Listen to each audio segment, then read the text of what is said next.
I'm going to talk about the wounded healer. What is a wounded healer?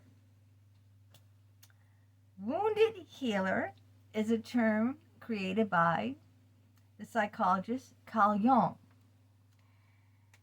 The idea states that an analyst is compelled to treat patients because the analyst himself is wounded.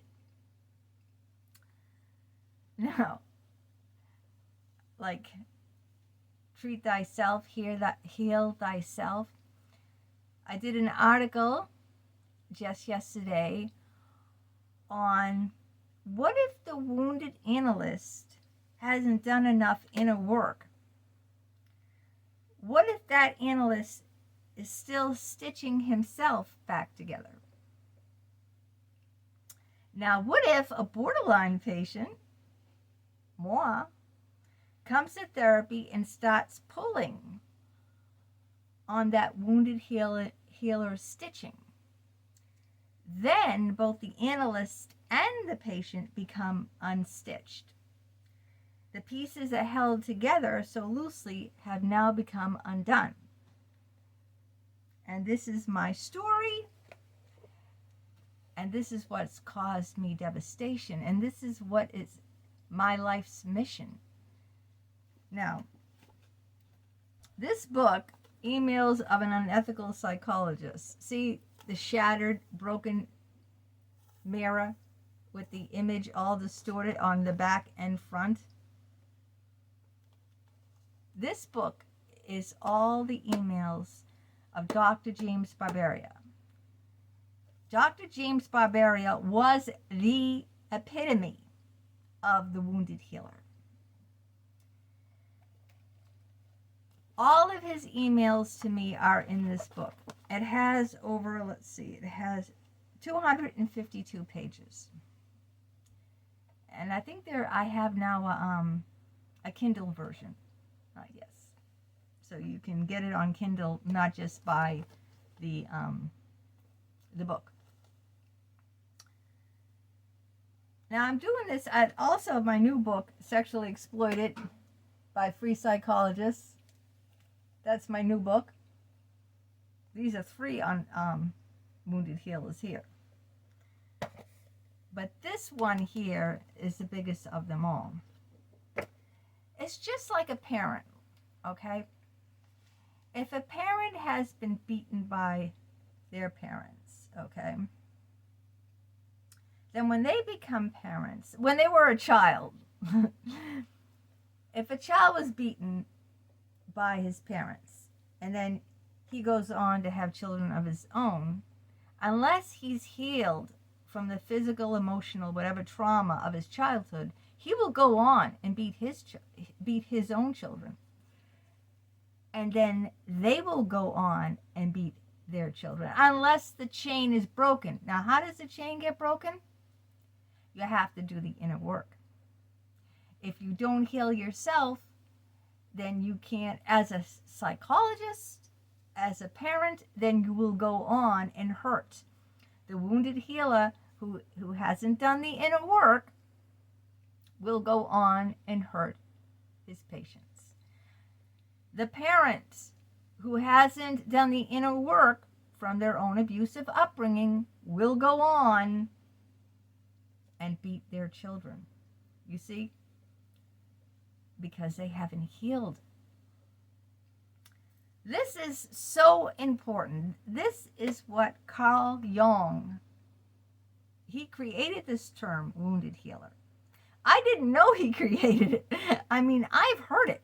I knew about it when I was a patient of Dr. 𝗙𝗵𝗵𝗏𝗏. I knew about that term, but I didn't know that Carl Jung, Dr. Carl Jung was the one who created it. So when I read that, I went, wow, because I'm devoting my whole channel on YouTube to Carl Jung, and especially forefront to wounded healers.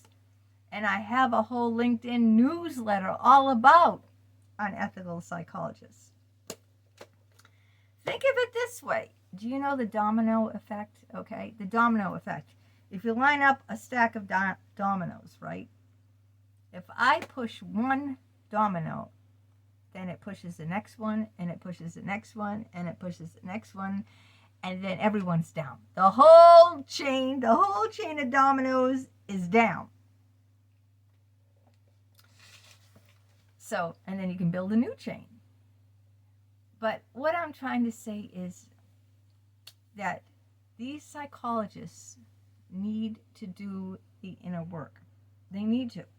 Because if they don't do the inner work, they are not only destroying themselves, they are destroying other people's lives. Vulnerable people who go to them for help. They are destroying those very patients that are seeking mental health to heal themselves. So what happens now in this is that the patient went in with, 1, 2, 3 ABC problems. Okay, 1, 2, 3 problems. Then the patient leaves with 6, 7, 8, 9 problems. They never heal from the problems they went to therapy for. Not only that, they've accumulated new problems because of the analyst, the wounded healer. So that is exactly what has happened to me. Because sex with a patient is always rape. I didn't get that in my head, for such a long, long time, that this is rape. This is statutory rape. I thought, no, it isn't. I gave consent. I didn't say no, but I can't give consent. That's the whole point of it. I cannot consent. A patient cannot consent. Just like with my severely handicapped son. He was sexually assaulted. I know. I know when, I know where, I know who, but I have no proof of it. So I can't say anything about it. Because that's slander unless you have proof. You just can't go. But anyway, how was he assaulted? Because the person that was sexual with my son could not give consent, even if they were only like 3 or 4 years apart. Okay? I'm not talking about my son was 10 and the person was 30. Okay? I'm talking about even if they were only a few years apart, and even if my son enjoyed it, because I've heard males come to me, write me personally, and tell me that their mother was sexual with them, and they liked it, they enjoyed it. Of course, it feels good. I mean, initially it feels good, okay? Initially, all right, because sex is pleasurable. When you're young or you're handicapped or you're a patient, you don't know that this is rape. You don't know they're committing a crime. You just know it feels good, It feels good to orgasm, or it feels good to be touched, You don't know that until years down the road. That's why a lot of these people, I used to be one that was against women coming forth about rape. Years and years later, I'd say, why'd she wait all that time? But now that I've been raped, statutory rape is still rape, okay? Because I could not give consent. Now that I've been raped, now I understand why those women didn't come forth. Before, I didn't. I swear to God, I am guilty. I am guilty of it. I said, well, why'd she wait now to say it? Like 5, 6, whatever, 10 years later. That doesn't make any sense. That can't be true. Because why'd she wait? Why did she wait? Because she couldn't wrap her head around, what had happened, She couldn't own it. She couldn't admit it to herself. Like me, I could not own it, what happened, I had to do years of being away from those abusive therapists, because I didn't do therapy. I'm never doing therapy again. But I had to be away from a psychologist, wounded healers. I had to be away from them for years. It's been over 2 years since I've been talked to any of them or went to therapy. Over 2 years. And It wasn't anyone else trying to convince me. It was just me doing the inner work on myself. That's what got me to, to see the light. I did the inner work on myself. So what I'm trying, why I write these books, why I do this channel, is because it's imperative. It's imperative for, if you're going to be a psychologist, you need to, do the inner work. You need to continue to do the inner work, not just do it once and go, oh, I'm cute, I'm fine. No, you need to continue. You need to be in therapy yourself. You need to speak to colleagues yourself, even if you have your own practice, even if you did it 30 or 40 years, especially if you did it 30 or 40 years. I don't care. You need to keep doing the inner work. It's not like a one-time deal, okay? It's like, going to AA. It isn't like you go a few times and, oh, I'm fine, no problem. People who are alcoholics or drug addicts or anything, they have to keep going for the rest of their lives. It isn't like, a one-time fix and then I'm fine. No. It's the same for these wounded healers. They have to keep going. They have to keep going because look at all, they're not just hurting themselves, okay?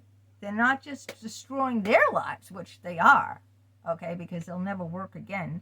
Their license will be taken away from them.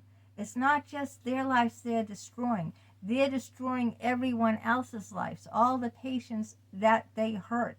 They're destroying their lives, okay? So it's not just themselves that, oh, well, and these are if the patients report it. I reported it, I didn't report Dr. Richard Geist till, oh God, long time after, because I didn't see, I couldn't see. I was too in the forest to see the green. I had to get away from that to see all the damage he did.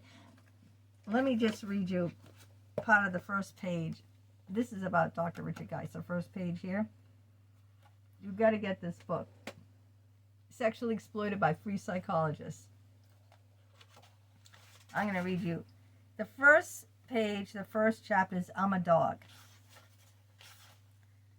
Would you believe if I told you my Harvard psychologist walked me around his office, pulling me on a thick chained dog leash?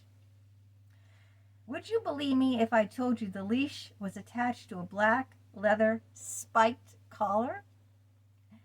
And would you believe that he also petted me on the head while I barked? He indulges his patient's fantasies rather than listening to the patient talk about their fantasies. He would actually act them out. That's unethical. That's a boundary violation.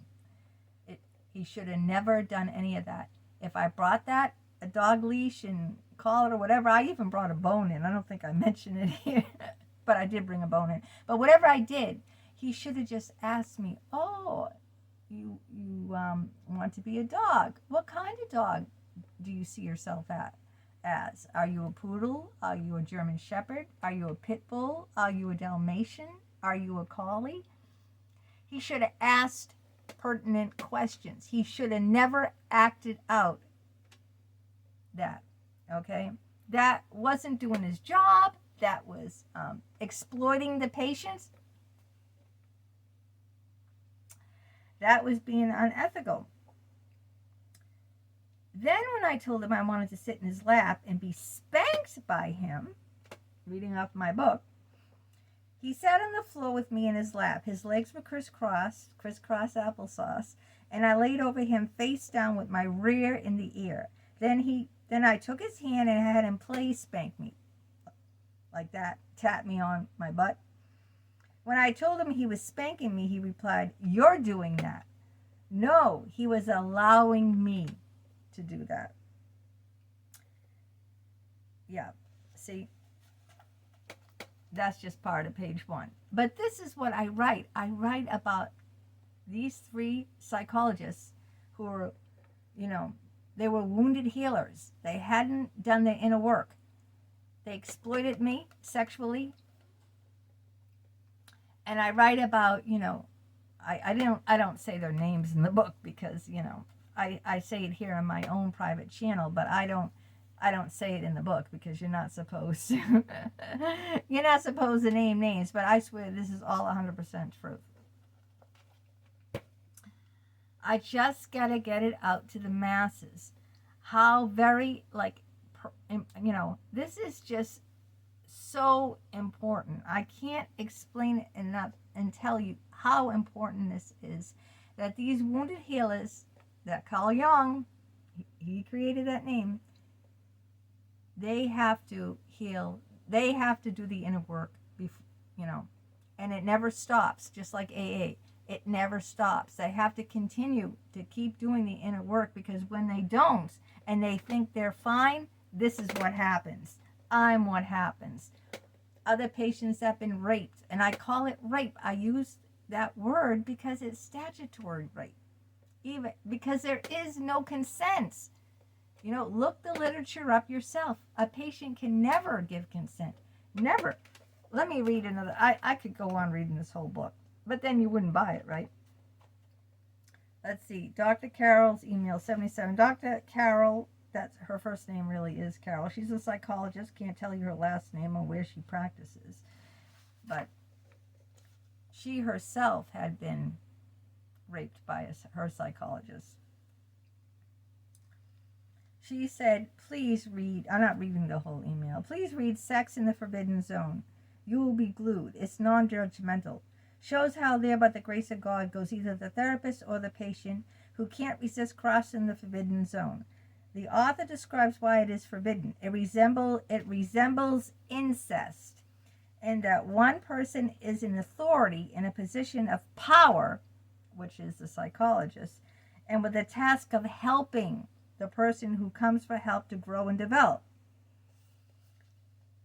And then she writes me another email and tells me that she went through it too, just like me. She said, Sandy, it happened to me. I was 21. I had Austin Riggs analyst for 20 years, older than me. Erotic feelings developed. He stepped into my welcome, flattered arms. We didn't know as much back then. It wrecked all my future choices of men for my whole life. Though for years I could not see this. See what she's saying? Though for years I couldn't see it. I was flattered, felt he had rescued my horrible body image, my sense of being a boring woman, that no man could ever love. That's just part of the email. I'm not going to read the whole thing. I want you to buy the book. But I will continue my mission. I will continue, till I die. This is my life's mission. I got to get it out there to psychologists, to therapists, to patients. I've got to get it out there. What happens? The wounded healer. Okay, till next time.